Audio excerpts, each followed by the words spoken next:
welcome into Green Live, everybody. We're back for the Tuesday episode, breaking down some fantasy football waiver wire ads, additions, talking about what happened last week, breaking that down, who is being taken up, who is being dropped. We're going to go over all of that today. Bobby, this is quickly becoming one of my favorite things to do over at Better and Green. I really love this live. Talking about last week, before we get into your article that you just posted, anything you want to touch on or discuss before we get into it? Yeah, real quick, just, sorry it wasn't available to everybody. Just, trying to get over a little sickness I had going on, but really sad I couldn't be here for the Dump on Jaleel McLaughlin party that I've been calling for months and months in advance now. In the minority, we've been in calling for that until lo and behold, it actually happened. And it's because, the only person on Denver I want's Bo Nix, but still doesn't negate the fact that McLaughlin also sucks.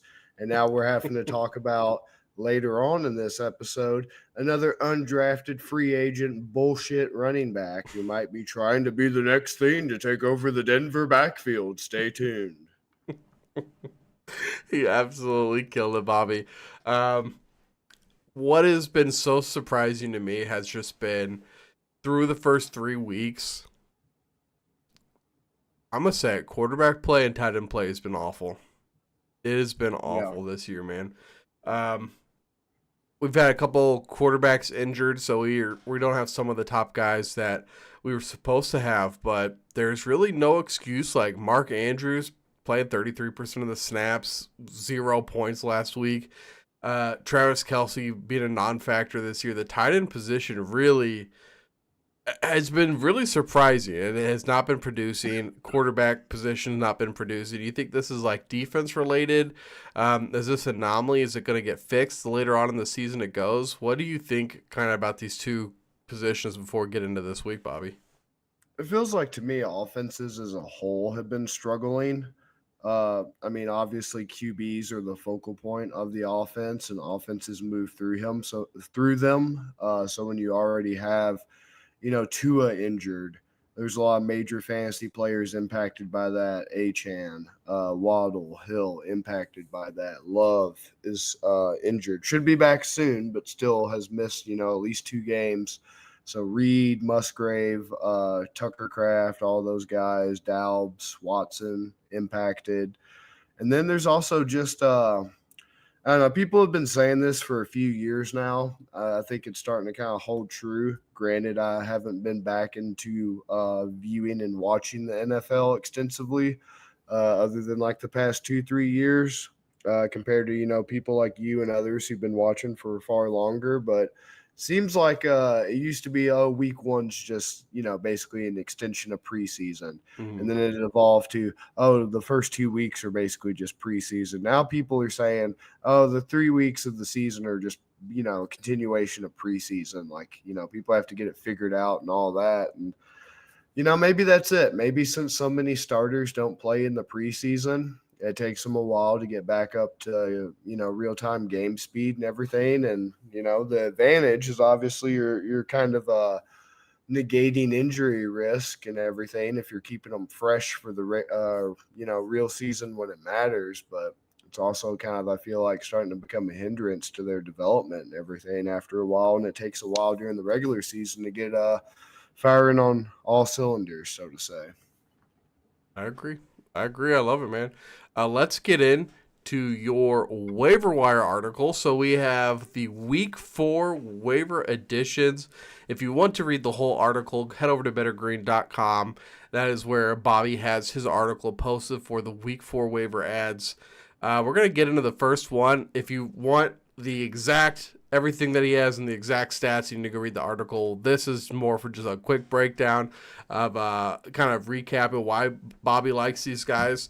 So the first one, Cole Kmet. A lot of people probably in need of tight end help right now.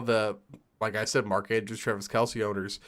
What is Cole Kmet showing to you that makes you think that he might be a valuable option, Bobby?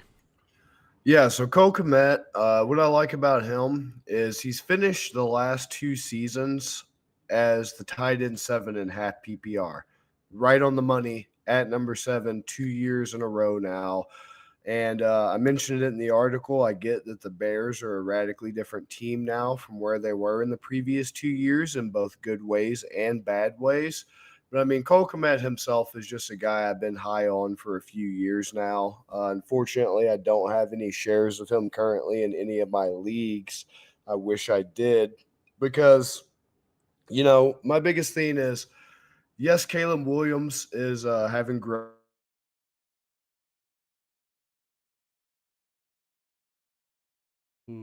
I lost Bobby there for a second. He'll hop back on here in a second. speed event. We just saw him. Got him back. You back, Bobby? Yeah, we just losing 7 game speed. We've just seen him increase his passing yards. He's increasing his passing yards. He's actually working on things. He's showing signs of solid improvement. Adunze just had a big game. Keenan Allen's still banged up. My gut's telling me that's going to be a recurring theme throughout this season for Keenan Allen with how old he is and prior injury history. DJ Moore is still a factor. He's a little quiet right now. But other than that, I mean, Swift isn't getting the receptions I thought he would. No. Roshan, if he seems to take over like some people were speculating, he seems to kind of be like a pure rushing guy. Shouldn't take away too many aerial targets in terms of the passing game.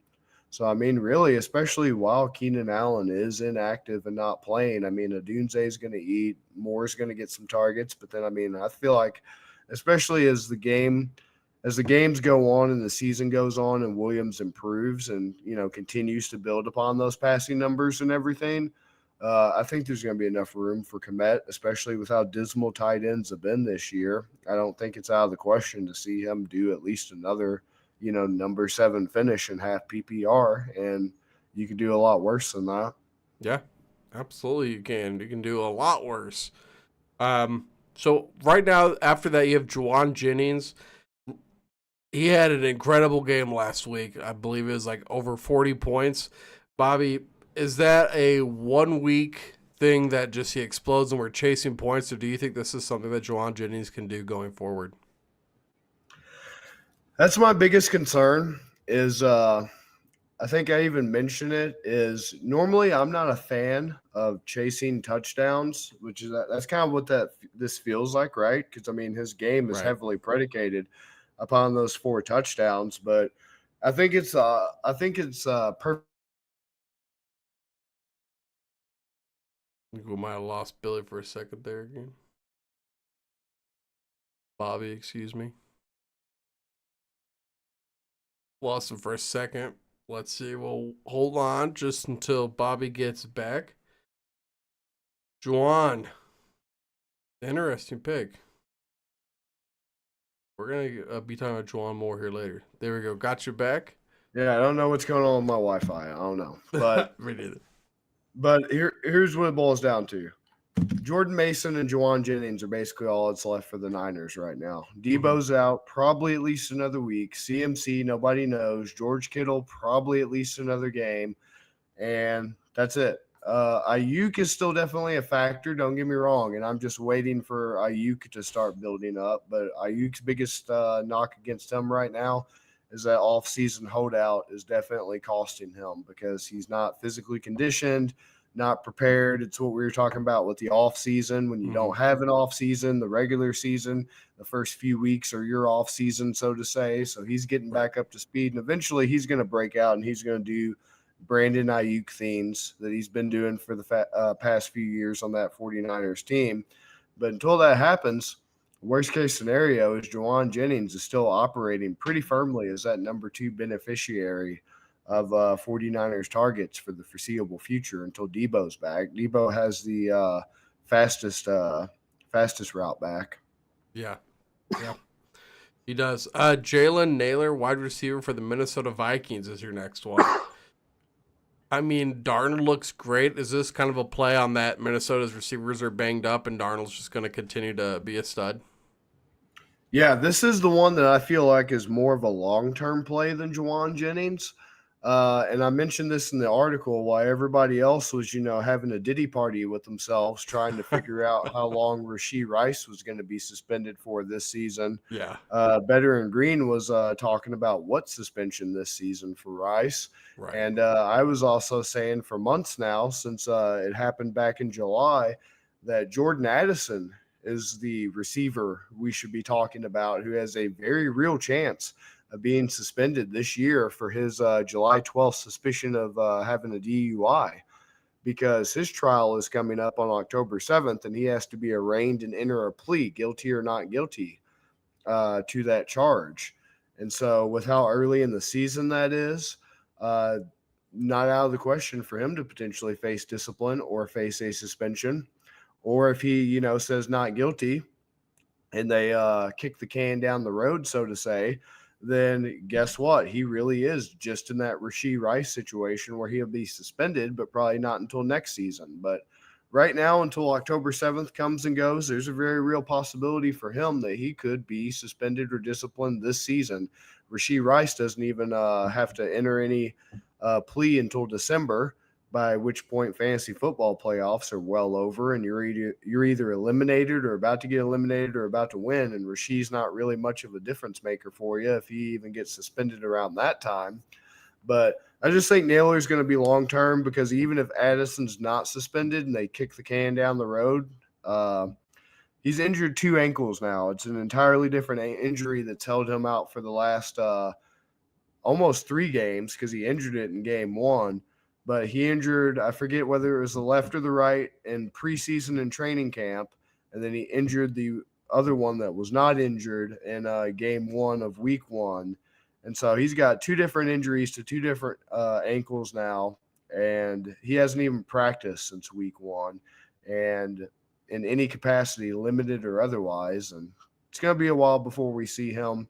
So in the meantime, Jalen Naylor has been trusted by Darnold to score a touchdown in the last 2 games. And yeah, I was kind of thinking it was a fluke, but Darnold's beat some of the biggest tests in these past 3 weeks. Right. The 49ers defense, huge test. Crazy. Houston Texans made them look stupid, made them look absolutely amateurish, and just blew him out of the water. And let me see who he faced in week 2 because That's I hard to forget. believe, man. Week 2 was the Niners. Oh, Let's who was see. week 1 then? Week 1 was the The Giants? Okay. Giants, yeah. Well, Blew the them out Giants too. isn't that impressive, but I mean, their defense is decent because they got Thibodeau and that other dude, and they got Burns or whatever from Carolina, I Yeah. thought his name was. So they have a decent defense, but I wasn't impressed. What impressed me, like I said, was the 49ers slicing them up like that and then making Houston just look completely incompetent was insane. Like Yeah. Houston just never got anything going, and that was just not what I was expecting. So I think he's I think he's for real. I can admit I was wrong about that. I was talking crap about him all off season. I was saying Jefferson was going to take a huge hit with his production. Hey, man, that's what it's about. We're the only channel that's going to admit when we're wrong, You're right. and You're damn right. sure going to feel us when we're right too. Yeah, I didn't think Sam Darnold could do it. Justin Jefferson was taking a hit for me personally Me where he too. was being drafted at because I was like, how bad has this dude been on the Panthers? Like Darnold was really bad, so good on him for turning it around, man. Absolutely. Absolutely. Now, this last guy has me sweating as a Rashad White owner. Your last guy is Bucky Irving. It looks like the coaches want him playing more snaps.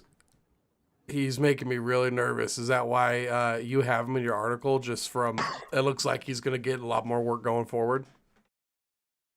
Who is this next one on it? Sorry, I No, lost you're you okay. for a I second. don't think I even announced him. Bucky Irving, running back for the Tampa Bay Buccaneers. Yeah, Bucky Irving's interesting because people are trying to compare it to, ironically enough, the same situation that saw Leonard Fournette get replaced by Rashad White. So it's ironic that Bucky is going to replace Rashad White. I don't know if I'd go that far, but it certainly came out of left field, and I wasn't expecting it because, I mean, in our other league, I drafted Rashad White pretty highly. thinking like the third round or something like that, because I was kind of expecting him to anchor my running back room with a lot of dump offs from Baker and a lot of Right. receptions and everything. But it's just kind of concerning because he has played so few snaps, never going to believe I'm above 35%, and has just been way more effective, excuse me, with the yards and the opportunities he's been given than Rashad White. It's not like Rashad White's old. He's only been in the league. I think this is his third year. I mean, obviously Bucky's brand new, but it's just very concerning for Rashad White to be that inefficient and they're not something at play. Like I know in week 2 he got a groin injury, but they said it wasn't serious or whatever, and he's been, limited or practicing in full, and he should be fine, but unless there's something deeper going on behind the scenes, it's just very concerning to see the brand new rookie come in, make the most out of very limited opportunities, outperform the active starter who's only been in the league, going on his third year. And then for the head coach to come out and say, hey, he's going to get a lot more playing time and snaps moving forward. I mean, if that's not just coach speak, I mean, I have Rashad White in that other league, and thank God I picked up Bucky Irving, but Right. I'd be getting a little concerned. Yeah. Yeah. Unfortunately, I'm in that position, but let's head over to our next segment of the show, which we call Slam or Scam. We head over to Sleeper and find the top 10 most added players from this week currently, and we do not include kickers or defenses. So going through, Bobby, the number one ad of the week is Juwan Jennings, currently 1.2 million ads. Slam or scam? I think he's a slam for now. Might be temporary, but for as long as you Oh no.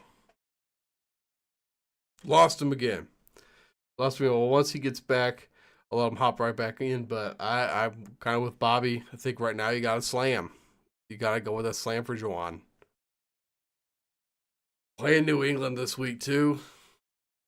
I think Sanford might have a pretty good game here, especially after losing to the Rams. Back-to-back losses. Vikings, Rams, Niners. Playing a New England team with a decent defense. Who should I start this week? Brian Thomas Jr. or Jerry Judy? Ooh, that's a good question. I'm leaning Brian Thomas Jr., even though they haven't been looking as good. Bobby, we got a question over here. Who should I start this weekend? Brian Thomas Jr. or Jerry Judy? Yeah, it's tough because I have Brian Thomas Jr. in one of my leagues and Jerry Judy in a different league. Yeah. Uh, the Browns, I just don't know what's going on because not even Browns fans can give me an honest, unbiased answer. They're just like jumping off bridges at this point. Nobody can tell me what's really going on. I'm being serious. It's like I'm still hearing that there's some offensive line issues. There's still some key players that are banged up. Uh, they're playing the Raiders. The Raiders do not have a good defense. The Jags are So playing the Texans.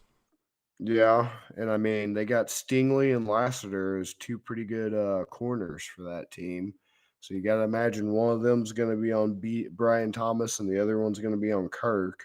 Uh, man, that's tough. You know what though?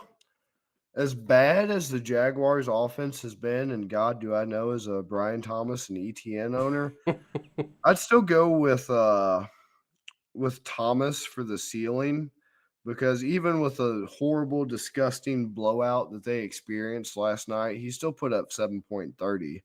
And I just feel like with Judy, even if there's like a good game script and that offense is at least coherent, because I mean, the past few weeks they've been downright dysfunctional, except for that 1 week. I think it was the week before last, week 2, when I told you Deshaun was actually cooking or something like that. Uh, Yeah. what I'm getting at is this. I'd start Brian Thomas because the ceiling's higher. And even when they play the absolute worst of the worst that they are capable of playing, like they did last night, it seems like his floor is about like 7 or 8 points. Judy, that feels like both the ceiling and the floor for him. He feels like one Right. of those players so far that You start him. If you want 8 points, he'll give you 8 points. If you want 9 points, he'll give you 8 points. And if you need 10, he'll give you eight. Like Right. it feels like he's kind of right there. The floor and the ceiling are the same, you know. So And we've seen with Brian Thomas too. It takes like one pass, one catch, and he's just down the field. So yeah, I'm with you, Bobby. I love the upside of Brian Thomas. And I know it's hard to play him. I know it's hard to play all the Jags right now, but man, Trevor Lawrence is a first round pick and generational talent coming out. And although he hasn't looked like it, I think that they're still better than that they've shown. And so right. I would ride with BTJ also. Bobby, did you want to say anything else about Juwan Jennings, or did you want to move on to number two?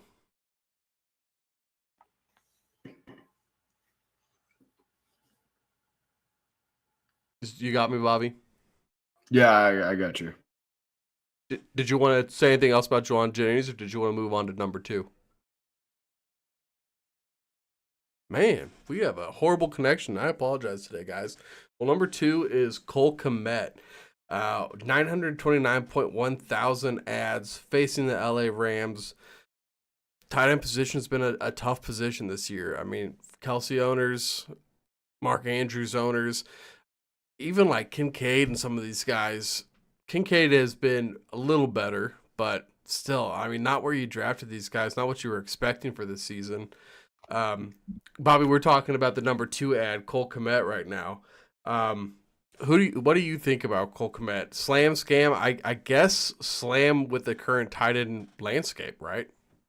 That's how I'd look at it. Yeah, I mean, you could do a lot worse, and a lot of people I mentioned in the article just before he went off were already tired of him and got impatient and dropped him. So he should be available. And for somebody who has the floor and the ceiling that he does, to just be able to get him off of waivers after somebody got impatient, can't get much better than that. I agree. I agree. Number three, slam or scam? Darnell Mooney, Atlanta Falcons wide receiver, 591.6 thousand ads, the third most added guy on Sleeper. Is he a slam or scam, Bobby? I think he's a slam. He has a place there. It's not going to be anything crazy. If you're looking to him to be like a week winner or a league winner or anything, you'll be disappointed. But if you just need a flex play guy to kind of plug in on bye weeks, or just kind of an opportunity play with a good matchup, I think if that's what you're looking for, you won't be disappointed. I agree. I agree. I think there's a spot, and I think Kirk likes him. So I think that him in Atlanta has worked out really well. He's also not getting that top coverage. Teams also aren't able to really keep their cornerbacks in the backfield because they have to worry about Bijan running the ball. So Mooney's in a great spot. I think he's a slam too. Number four, we have Emmanuel Wilson, 568.2 thousand ads, Green Bay Packers running back. Um, I know he was in like your possible guys or your honorable mention. I don't know too much about Emmanuel Wilson. What do you think about him?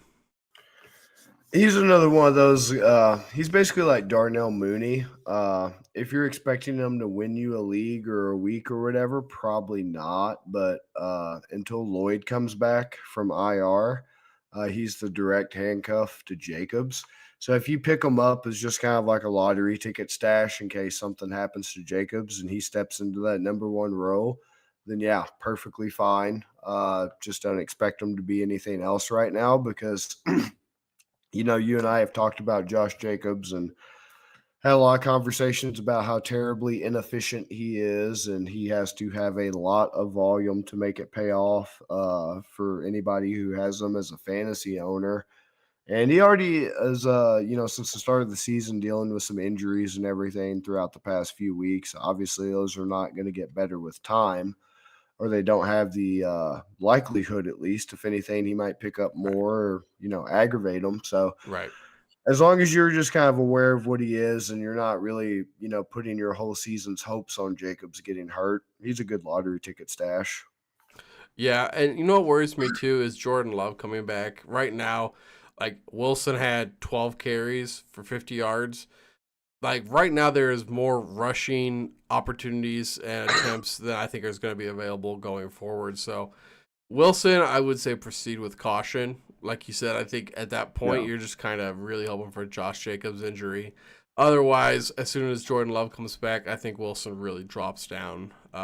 Might be one of the guys we talk about in the next segment in a few weeks. Really good point about the passing. Really Yeah, good point. When Jordan Love comes back, that is a really good point. They will not be running the ball nearly as much. There'll still be runs, don't get me wrong, but right. Jordan Love loves to air that ball out. Yeah, and they don't trust Malik Willis to throw. So they're just like, hey, No, let's just no. run it until the game's over. Yeah. Number 5, most added player on Sleeper, Rashawn Johnson, 483.1 thousand ads, running back for the Chicago Bears. This kind of feels just like a play on fading Swift. I say if Swift can't do it, then none of the Chicago backs are really going to be worth anything. I'm not very high on Rashawn Johnson. Maybe I'm just a hater, but with the way the Chicago offense has looked lately, I think it's a stay away. I'm gonna say Rashawn Johnson scam. What do you think, Bobby?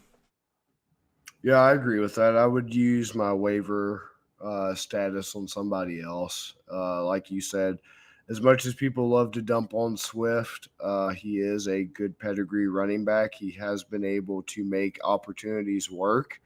And for him to not make it work in Chicago is very unexpected. I certainly thought he'd be way better than he is, at least getting Too. some dump offs or receptions or something used in a creative way, and he's really struggled, unfortunately. But yeah, I'm of the same opinion as you are. Uh, Plus, you also still have Khalil Herbert lurking around in there. He's been with the Bears the longest. He knows the system and the personnel the best. All that. I think it's just going to get disgusting. If they start to try to gravitate away from Swift, it's just going to be some weird three-headed, never know what's going to happen type situation compared to like the 2022 Bills when they had like Right. Singletary and James Cook or whatever and somebody else on there, Zach Moss, I think it was, all at the same time. And they just did these weird little, okay, you get 0.2 points, and then this guy rotates in and he gets zero point 0.1 points. And you're just not going to want anything to do with that between Herbert, Roschon, and Swift trying to pick who to play. I agree. I agree. They just all water down each other's value and then ends up knowing that value. Number 6, we got wide receiver for the Cincinnati Bengals, Andre Iosivas, 482,000 ads. Bobby, I'm gonna say slam. This kid's looked really good. Seems like I know you've got T Higgins, so I don't want to step on your feet too much here, but guys look decent, man. Guys looked really decent. Joe Burrow looks for him in the end zone already. Wide receiver 21 in week 2, wide receiver 22 last week, so he already has 2 wide receiver 2 performances under his belt. And that was with just 77% of the snaps in those games. I think that this dude's going to get better. I think he's young. And I think right now with the Bengals, too, that they need him. That he's going to take the Tyler Boyd role, and I think that he's going to actually out succeed Tyler Boyd. What do you think, Bobby? Brother, it's fantasy football. All I do is get my nuts crushed. You ain't telling me anything I don't already know. All I do is get my nuts crushed. Uh, Yeah, I mean, I think there's not really anything I have to add any different. People do need to realize, though, that T. Higgins was like a foot down away from a touchdown, He potentially 2 was. touchdowns in that game last night. A lot of people would have been crying a little bit differently and shit if that would have happened. But what I'm getting at is Higgins is going to get more targets and everything Right. as the games go on, and he gets back up to speed since that was his first game back with his hamstring and all that. And so far, knock on wood, thank God, he looks to be past that. Mm-hmm. Looks to be back to his old self. Let's hope he finishes the season strong and healthy and plays every damn game, 100% participation, whatever. But yeah, pretty much. Yosivas and Tyler Boyd, especially in 2022. Some weeks Boyd had it, some weeks Higgins had it. More often than not, Higgins had it more so than Boyd had it. But you could have both of them and kind of interchange them from week to week. And if you had either one on your team, you weren't disappointed. Yeah. Especially depending on how you got them and how much you paid for them and stuff like that. So yeah, somebody's got to take that Tyler Boyd row. I think it's him. And I think between him, Chase, and Higgins, that's pretty much the brunt of your aerial attack with an occasional Mike Gesicki pass in there too. And then you got Moss and Brown for the running. So Yeah. Yeah. I agree. Bobby, we're going to put a pause on this segment. We got another question here. Will you trade McBride and Sutton for Stevenson and Pittman? His backup tight end is Fergie. So you would be giving up McBride and Sutton and getting Ramondre and Pittman. Mm-hmm. I do like the idea of buying low on Ramondre. I think if you're And a buying low on believer, Pittman. I mean, Pittman's Pittman's been the a little only one rough. Pittman's the only one I'm scared about. Is this dynasty or redraft? Do they say? They don't, but I'm going to guess it's redraft. Okay, Pittman just scares me because of how bad fucking Anthony Richardson is, man. He's so bad right now. And talk about another buy low. If you want to buy low on Anthony Richardson, I'm the biggest Anthony Richardson doubter and hater out there, but hell, even I've thought about it. But it's like, it's one of those things that is a true buy low because when you start thinking about it in your stomach, you're like, ugh, don't really like the taste of that. But I don't know. I really like Trey McBride. And it's if you have here's my recommendation. If you have the ability to play two tight ends, just play two tight ends because Ferguson's going to continue to be great since he came back from his injury. He's second on the Cowboys in targets and opportunities and all the other metrics that you want your players to have. And he has potential to be a top 5 tight end along with McBride. So you have two top 5 tight ends right there. So if you can play both, play them because really you're just talking about trading those two for Ramondre. As much as I think Ramondre is a good buy low, I just am not interested in Pittman because of how bad AR is and how that offense is going to have to drastically start throwing the ball a whole hell of a lot more and actually throw it effectively and efficiently and hit the intended target and not a defender, resulting in an interception. And I don't know. I would lean towards keeping McBride and Sutton, and it's going to suck because McBride could potentially be out for this week because of concussion protocol, but I'm just not a fan of giving up one elite asset and one, good flex play for a running back that you hope the team because that New England game, people acted surprised. I wasn't surprised. I kind of Right. figured the Jets would be the first team to kind of expose New England as like this isn't the Cinderella story that you think it is type thing.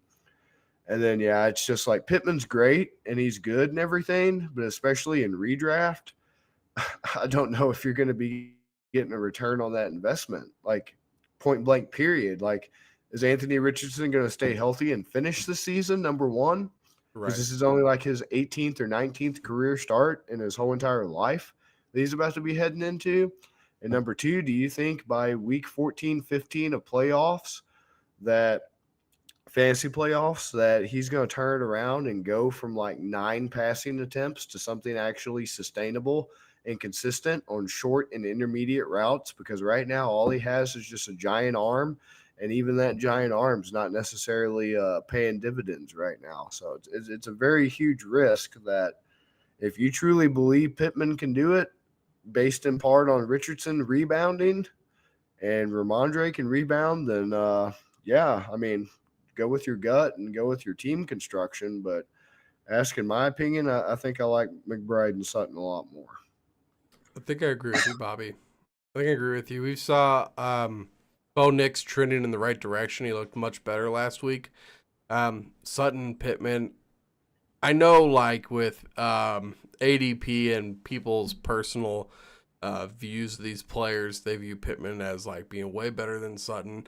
These guys are way closer than I think people realize. Stevenson just isn't good enough to get McBride. Like, if you want to trade McBride and Sutton, I think you can get more. And I Oh, think that 100%. I think that might be if you're looking to move, if you need a running back or something, I think you can do better than Stevenson. Or maybe you get Stevenson if you're short on running backs, but maybe he got somebody besides Pittman.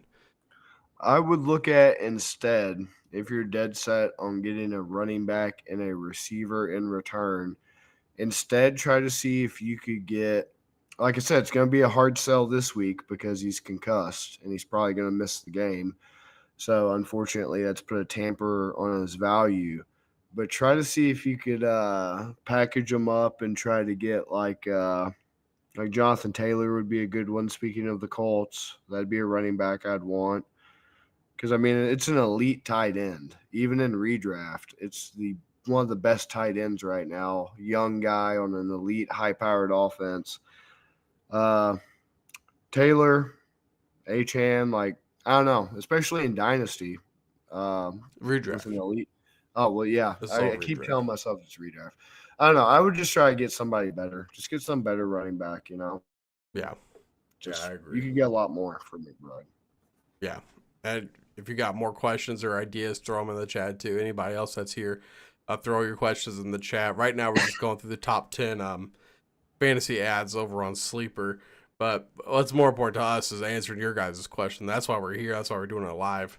But number 7 is Brock Wright, the tight end for the Detroit Lions. 276.3 ads this week.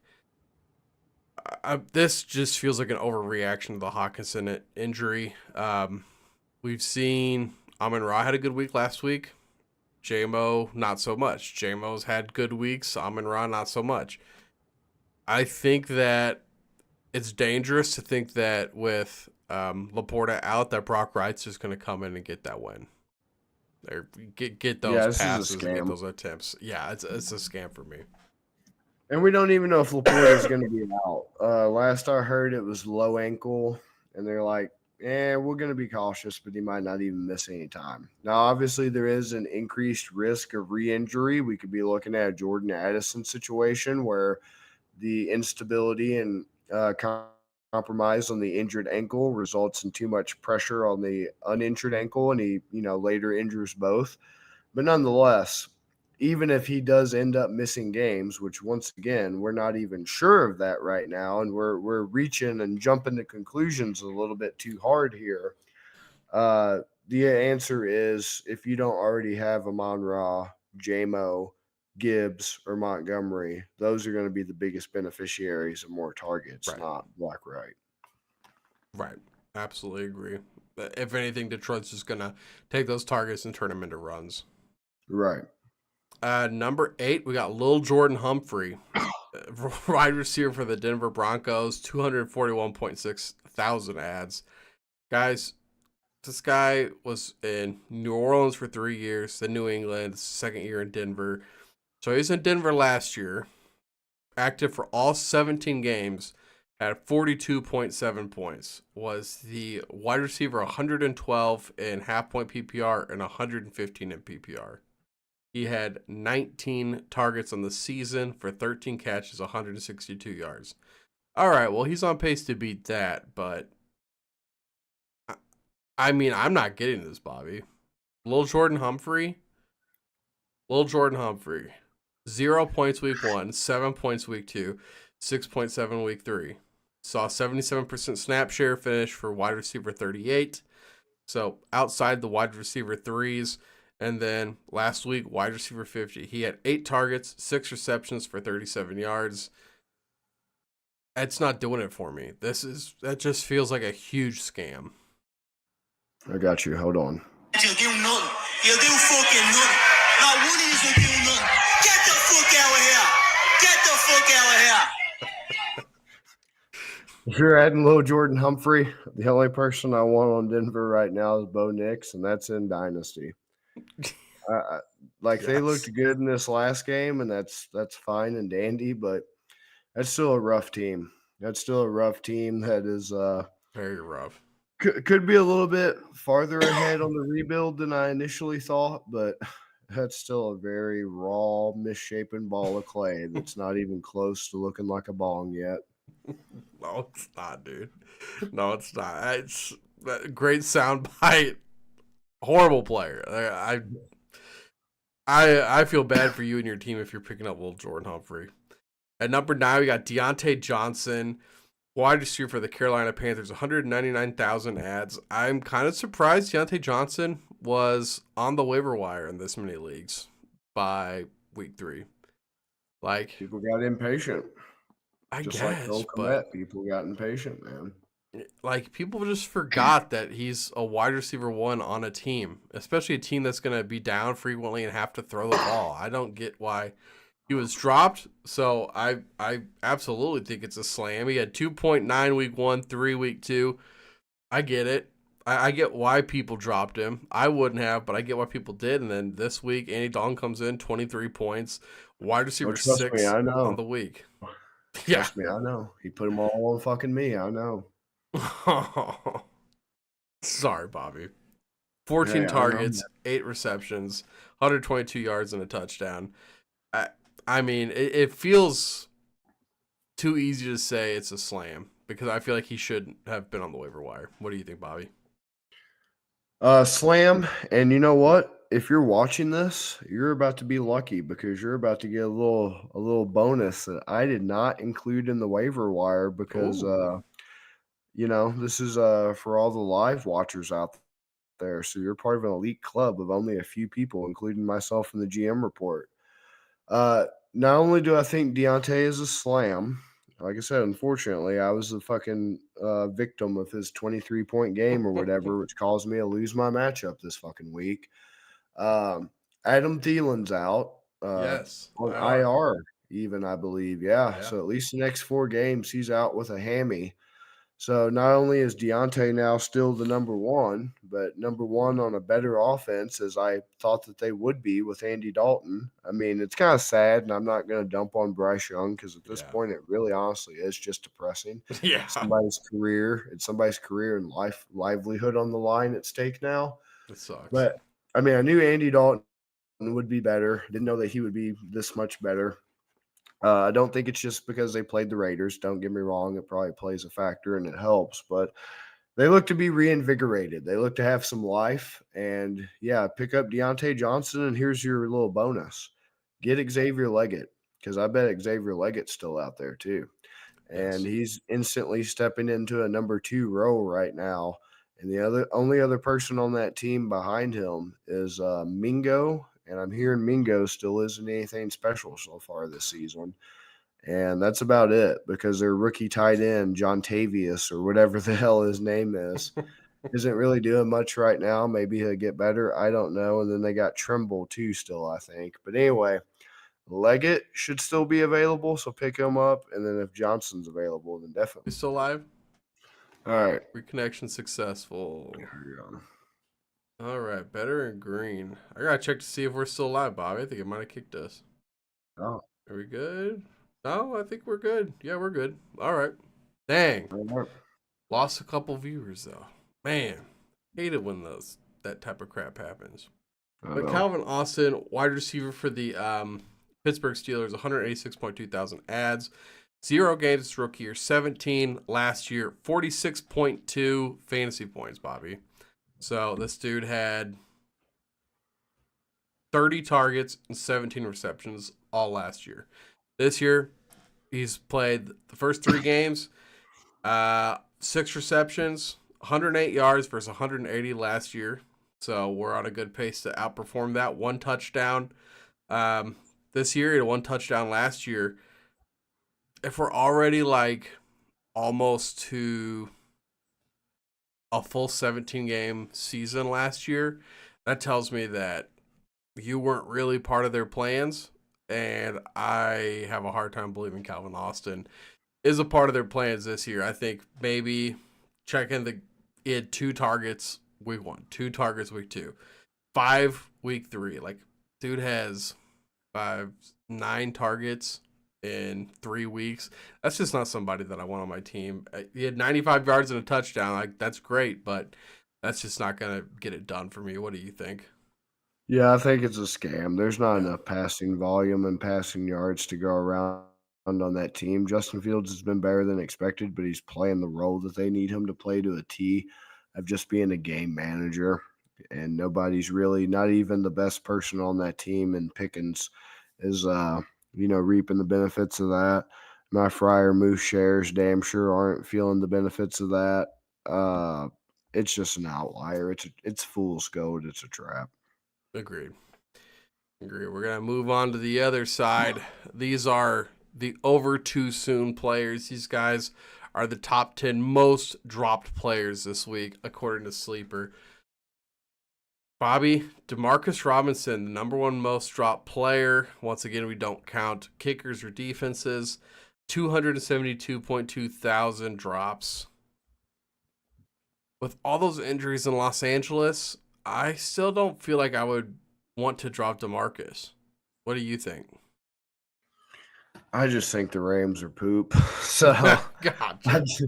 I just don't want any part of that offense right now with Cup gone and Puka gone. And I mean, Kyron Williams, I guess, is better than advertised. So if you don't have Kyron Williams, then, maybe you're looking at Blake Corum as your lottery ticket. But that's a very rough team.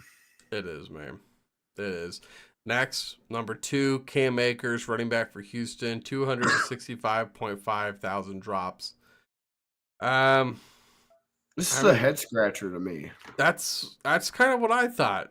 Almost 10 points last week. Carried the ball 9 times. I get it was Caught a heavily pass. based off a touchdown, but last I checked, Mixon's still injured. Pierce is still injured. Like, you could do a hell of a lot worse on running back I for a agree. guy who just got his first start, I agree 100% there. And plus, with how they got shut out by Minnesota, that's another thing to take into consideration. Minnesota's defense is a lot better than I gave it credit for, and a lot of other people gave it credit for. They are playing shutdown defense right now. They And to are. be pissed that he's the only dude that even scored a touchdown, I think, on the whole damn team, like, and you dropped him after one, like, I didn't get that. I didn't No. get that. That makes no. He should be another popular ad this week. He just scored a Right. touchdown in a very negative game script for him. He's the clear-cut number one starter due to two significant injuries to the dudes ahead of him. I'm baffled. Me too. Me too. Number 3, and like once again, we don't have to like talk about all these guys, but like Brenton Strange, 257.5 thousand drops, tight end for Jacksonville. Jacksonville's he was a popular ad because of the Evan Ingram injury. They're just so broken right now. Basically, unless you have a BTJ, I don't recommend starting them. Yeah, or ETN. If you have Or ETN or ETN. BTJ, that's about it. Yeah. Yeah. ETN, he's on another level. Jordan Whittington is another receiver for the Rams, 221.4 thousand drops. Yeah, I agree with that. Get him off your team. Yep. Deontay Foreman, 221.3 thousand drops. The 5th most dropped player, running back for Cleveland. I agree with that too. Yeah, I mean, don't get me wrong. I'm not exactly happy with Ford right now, but that's the whole team, not something specific to Ford. Right. I mean, against the Giants, he had 2 carries for 5 yards. Like, if you're going to do that against the Giants, goodbye. Wow. Okay, number 6, Ezekiel Elliott, 168.2 thousand drops. I guess Dowdle's been increasing his snaps or targets or something, but Yeah, I mean, like he had, 3 carries and 2 targets. But again, like, they were against Baltimore and got buried early. Like, you're not going to run the ball after you get buried like that. right. I mean, I guess I'd I be guess I keeping agree, him but like around who are you personally, dropping but these guys for? yeah, that's another thing. Context matters. Yeah. Like if you're dropping them for Sam Darnold because you need a quarterback, all right, fine. If you're dropping them because like Terry McLaurin was available on waivers, fine. But like, Yeah. or to pick up like Deontay Johnson or whatever, Leggett, but come on. Yeah. Number 7, Tyler Johnson, wide receiver for the Rams, 153.4 thousand drops. Once again, another one of these Rams receivers, besides Demarcus Robinson, which I think people should be holding on to. I mean, this is just you're chasing those injury vacated targets. I agree. Get rid of Tyler Johnson. Right.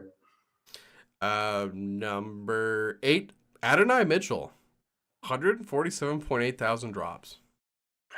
I'm a big AD Mitchell guy, but it's the same thing as Pittman. It's like I can't blame them when the guys put up like 0.30, 0.80, I think, and then he got completely blanked in this past game. It's like, especially if you're in redraft, I don't blame you at all. Dynasty is the only reason why I'd give you a little bit of flack. Yeah. Yeah. Yeah, that's too bad because I also thought AD Mitchell could be really good this year. Number 9, Samaje Perine from Kansas City Chiefs minus, oh my goodness, 118.1 thousand drops. Damn, Pironi. They getting rid of Pironi like that? I kind of get it. I mean, like last week was his best week by far. He had 4 targets. I still think there's a spot for him, but Kareem Hunt just got elevated to the active roster today. Also, Clyde Edwards-Helaire is going to be coming back possibly week 5. So I kind of get this drop just because of all the mouths to feed. And at that point, too, like owning any of these Chiefs running backs outside of Pacheco, which Pacheco's injured right now, but it's about to get really ugly in Kansas City, I think. I disagree just because another benefit of being live on this show right now, you're about to find out I have a Kansas City Star journalist informant Oh, who's okay. let me know that by the end of 2 Thursdays from now, Samaje Perine's going to be taking Carson Steele's job. I wouldn't be surprised. Yeah. I wouldn't be surprised. Yeah, apparently Carson Steele's fighting for his life. Yeah. Yeah. Don't cut his hair, man. He's like Samson. His strength comes from his hair. All right, the last one, and anybody watching, throw in your questions right now because we're about to hop off here. But the number 10th most dropped player this week, Colby Parkinson, minus 115.7 thousand drops. Tight end, Los Angeles Rams, and then right beneath him at 11, Blake Corum, running back, Los Angeles Rams. So the top 10 is just dominated by Rams players. Everybody chasing those Cup and Puka injuries. I mean, let's see. The top 11 has 1, 2, 3, 4, 5 Rams players. That's insane. And the Rams just beat the Niners, too. I forgot they won that game. Yeah. God, what a disgusting game that was. Nipples protruding through their shirts. Very disgusting game. It was nasty, right? It was nasty. So, once again, me and Bobby can't really disagree with a lot of those Rams players getting dropped, besides DeMarcus Robinson. Any questions? And Bobby, anything before we get out of here, man?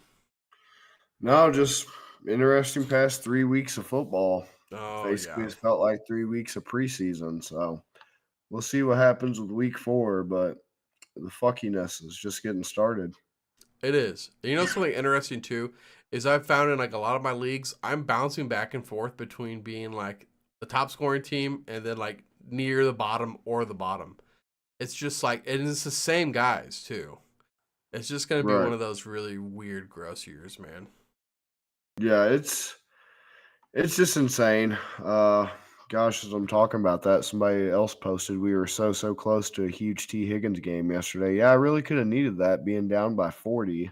That would have been nice to get at least 20 points from the dude. And then the 10 I got from ETN, that way I would have at least only lost by 10 points. But right. Yeah, it's going to be weird, but I mean, it is what it is. Hopefully it shakes out. Somebody else posted about how this time last year they posted he was like RB2 and wide receiver 1, and it was drastically different this week than it, at the finish of the year and all that. And yeah. It's just typical shit that happens around this time of year. Yeah. Yeah. And I think also a thing to be like aware of is that's going to make trading so much harder this year too. Like all these big name guys underperforming, but you're still going to be wanting big name value versus these other guys that are just like really killing it but aren't big names. It's going to be gross. Trading's going to be gross this year. We do have another question, though. How's my starting lineup? Brock Purdy, Saquon Barkley, J.K. Dobbins, Jamar, Devontae Smith, Travis Kelce, DJ Moore, BTJ. That's a pretty good lineup. Yeah, your only worry right now is Smith is probably out for a game because he's concussed. And then Kelsey, I am worried about Kelsey. That's my only issue because that's a pretty solid team. It's a very solid team, in fact, potentially championship caliber. But I am worried about Kelsey this year. I thought he would have at least one more year left in him. It's been 3 weeks and he's looking ate up, man. He really is. I did not expect that. Not this year. I thought he had one more left in him, but it's rough. I'm gonna I'm not sure. Like, I don't know. I haven't given up on Kelsey yet. Yeah. I don't know. Maybe, but once again, just like for full disclosure, I am a Chiefs fan, but like, I don't know what's going on. Like, I'm sure we're seeing a lot of bracketing with Kelsey, and he's not as young as he used to be. But with all these extra weapons, too, Mahomes is looking for like the Rashee Rice and Xavier Worthy, like these flashy new weapons. I think like it used to be like every third down he's looking for Kelsey. I think it is going to start to like even out a little bit. And Kelsey did have like one huge, like almost 50-yard reception in the Falcons game, but it got wiped out from a penalty. So like we almost saw a much better Kelsey game. I think he's had a couple catches actually wiped out by penalties. So the numbers are a little misleading, but still, like for Kelsey, they've been very, very underwhelming. But I like that team, especially like Saquon Barkley and J.K. Dobbins. We were very high on the Charger running backs. We were saying that just anything they were doing was pointing to them just pounding the heck out of the ball. Right.